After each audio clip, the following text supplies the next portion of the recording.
I will not work for him. Tanggapin mo na. Insulto sa akin to! I worked hard for this. Ang dami-dami ko ng perang pinasok sa pamilyang to, pero ang gusto ng matandang yan, maging sunod-sunuran ako sa anak niya.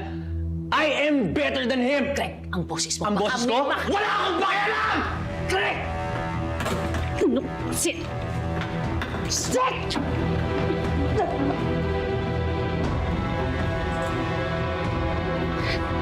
Gamitin mong oportunidad ito. Isipin mo, mas makikilala mo ang Tito Ramon mo. Kapag nagtrabaho ka na sa kanya, lahat ng galaw niya malalaman mo.